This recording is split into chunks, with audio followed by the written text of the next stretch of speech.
Ron Rogers with another episode of Out and Up, where we encourage young athletes to achieve their very best outside of the game. Like always, you always know I have another awesome guest, and I'm going to go ahead and just let her introduce herself.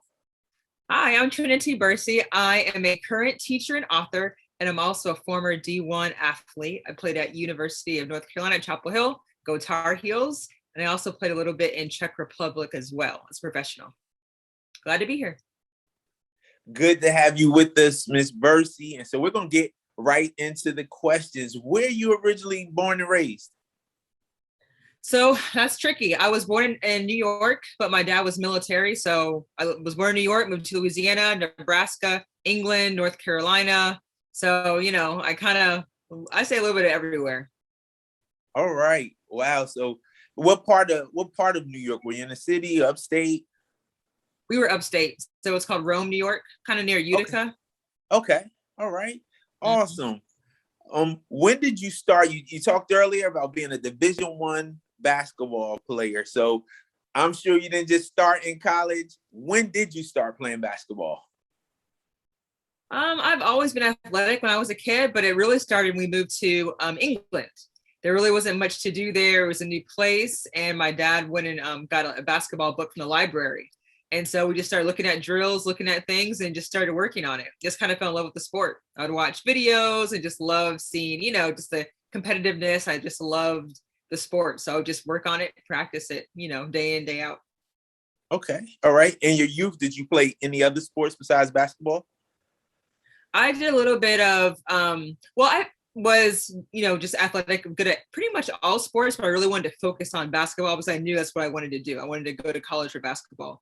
So in high school, I did do volleyball. I did do track, but I could have done softball or things like that, but I really just wanted to focus on basketball. But for fun, I love doing softball. And the only thing I think I really hadn't really picked up really is soccer. That's the only thing. Anything else is like fair game. Right. All right. Awesome. In your youth, did you have any aspirations to play professionally? Definitely. I think I really wanted to go to college. That was really the goal, to go to a really competitive college. Beyond that, I wasn't really sure if I wanted to continue playing or do something else, but it was definitely to play at a, competitive college. All right. All right. So what were some of your greatest accomplishments as a basketball player? And you from youth age on through high school, college, what were some of your greatest accomplishments that you can remember?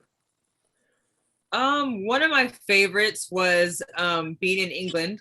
We had the military kind of schools. We were in England and most of the schools were in Germany. So we'd have to go take this called the Channel, which is you go on a bus and you go on this underwater kind of, tunnel like thing, and it takes you to Germany.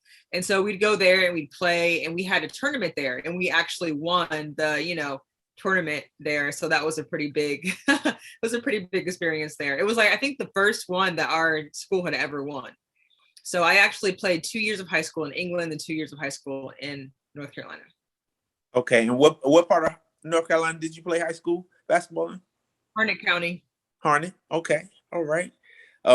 Was this sport a lot different between playing in another country and then coming to the States and playing the 2 years in Harnett County? Not really. I remember I was kind of afraid that it might be. I was like, okay, I'm good here in England, but how is it going to be in America? They're going to be so much better.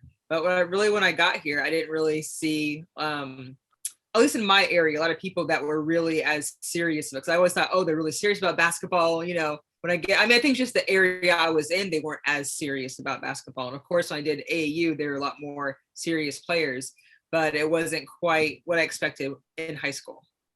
All right. All right. So you spoke earlier that your main focus was getting to a competitive college. And so many young athletes, at some point, they have other career goals. What were some of your other career goals in your youth outside of sports? For me, it was always doing something. That's kind of funny because I feel like I'm one of those people who has maybe a lot of different giftings, a lot of different ideas. It's kind of hard to pinpoint one thing you really like to do. Thinking about my career, it's sports at a high level, educator, author. So it was like kind of a lot of things. I wasn't really sure what I wanted to do, but I knew it had to be something that had a creative component to it. And so I just had to trust that God would kind of reveal that to me more as I, moved along. All right. All right. So you stated earlier that you end up choosing to be a Tar Heel. What were some of your other school choices? Yeah, so that was the tough thing. I mean, as you know, usually kids get scouted when they're very young. And, for me, unfortunately, I was in England, so I wasn't getting scouted.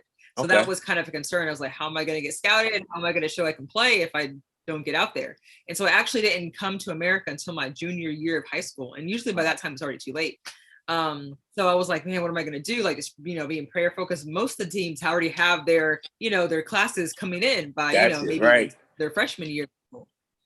And so just being prayerful about it and just not giving up hope. I went to a camp by UNC that summer. So the summer of my junior year. And surprisingly, they offered me a scholarship right on the spot. It was just like, boom. So that was totally, a God thing. It was like, okay, I know I'm on the right path here. It could have been easy to give up and think there's no way, but, God made a way. Wow. And that is truly awesome. I've had several young guests that are currently playing it, and you just kind of touched on it. So often they're kids that have offers and they're freshmen, sometimes sophomore year. And so you kind of had that cut, and like you said, playing it in another country for a while and then coming to the States. And so I don't think we can give that to anybody but God, the fact that even in that one outing at a camp, the school saw what they wanted and they chose to bring you in. So that was definitely a blessing, and that was awesome. So Completely. what were some things as you still, again, you had to make that final decision to go there outside of the fact that they offered you the scholarship? Were there some things about UNC that you also kind of looked into in making that decision? I mean, yeah, it was pretty close to home. Being a military kid, that's always something that's been important to me, like being close to family. So it was in North Carolina where I was. Great education system. It's like that's a basketball school. You know what I mean? It's like really known for its basketball. And to me, it was just kind of like a no-brainer. It was like, wow, this is a chance of a lifetime. Wow, that's awesome. What are some things in your experience now when you talk to young people, especially young athletes?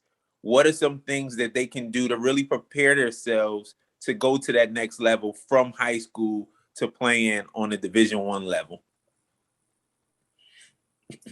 I would say to make sure you know what you want and be consistent about it. If you make a decision, hey, this is what I want to do, your work ethic has to reflect that. You know what I mean? You can't be like, oh yeah, I want to play basketball and I'm sitting down eating chips every day, just watching TV. It's like, does your work ethic reflects your goals and your dreams, So I would say take inventory of that. Is that really something you want to do? Because actions speak louder than words. And I would really encourage them, hey, work on your skills, get that playing experience, go to the gym, work on those things, but also work on your individual skills as well. There's so many things to work on, ball handling, just, every little thing you can do, work on and, continue to improve. Wow, that's awesome. Well, all of you that's listening or even watching this show, we've had another awesome guest, Miss Trinity Bursey, who has answered some good questions, just giving you a little bit of her background. Of course, you all know we always take a quick commercial break.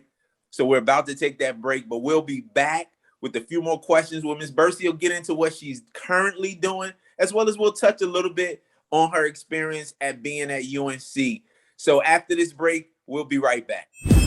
There once was a musical place where instruments played together and made beautiful music. But when the instruments decide to play with their own kind, the town goes haywire. Lyric the piano and her friends embark on a journey to save the town. Can they help everyone see the beauty in unity before it's too late? Join the adventure and discover a priceless key. Beauty flows from diversity, and unity sounds like harmony. Don't miss The Day the Instruments Split.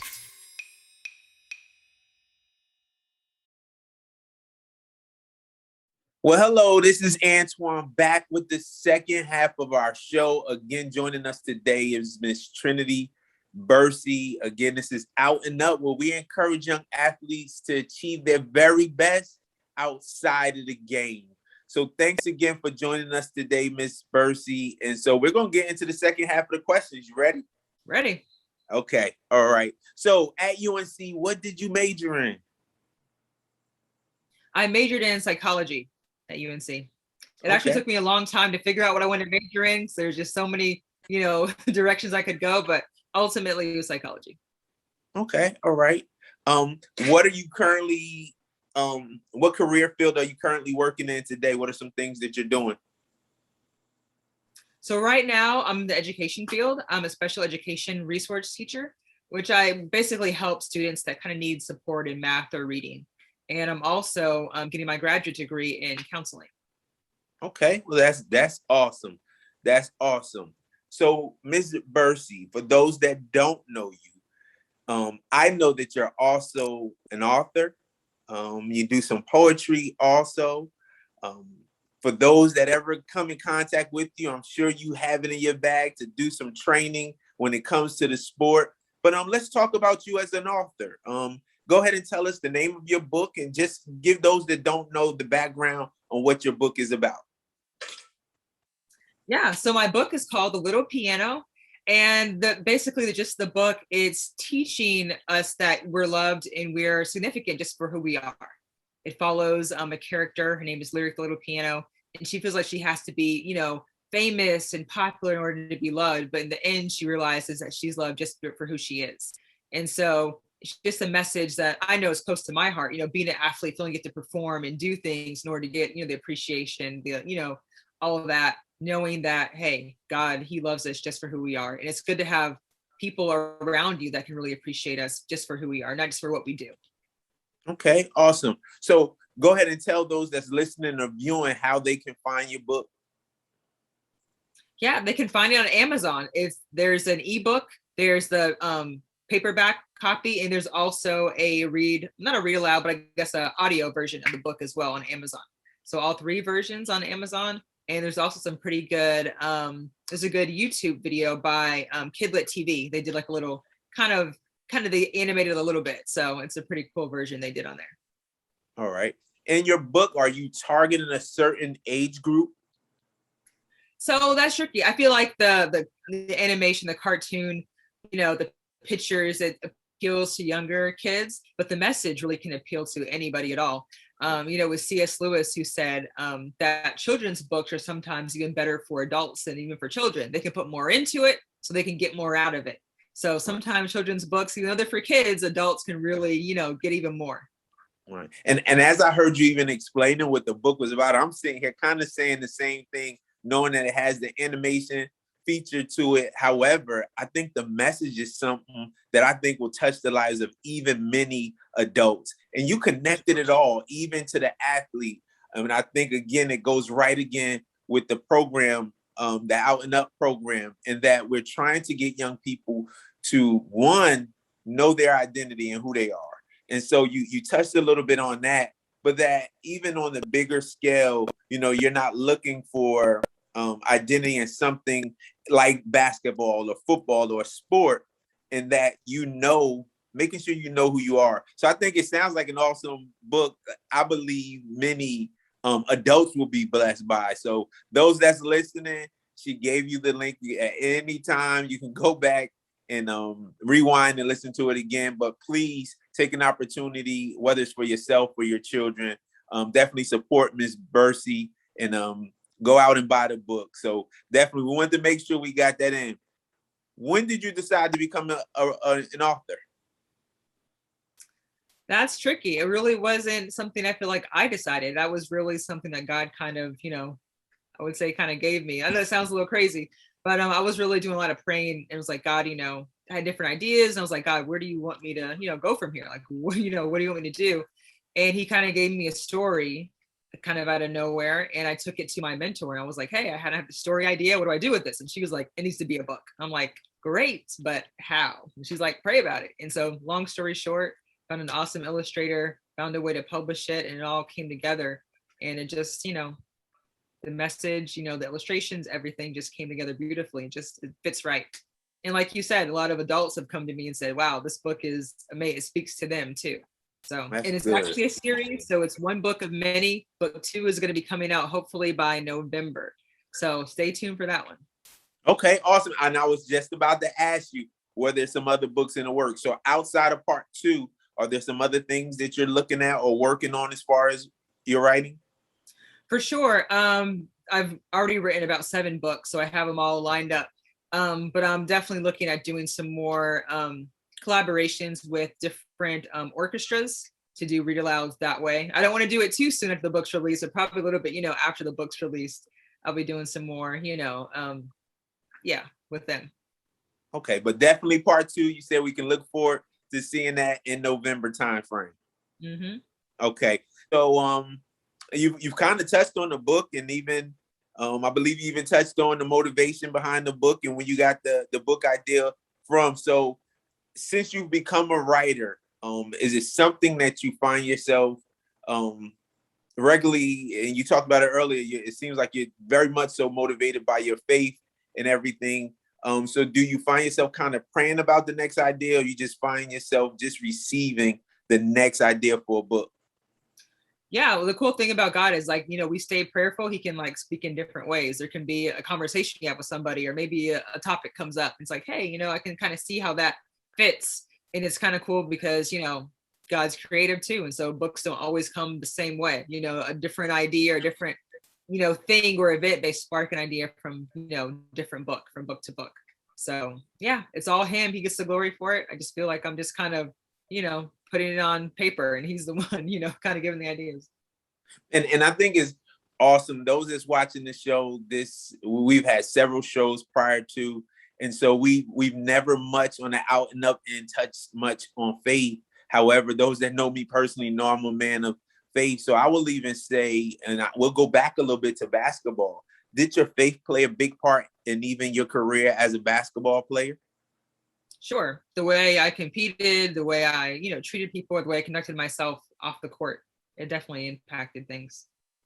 Wow, that's good. That's good. And so again, my young people that's listening, that is foundation. And I believe you'll recognize it is even in having firm foundation and faith and trusting in God that you'll even find yourself more at peace going through, whether it's the Division I level or even professional level. And I think sometimes in sports, we recognize that's missing on a larger stage.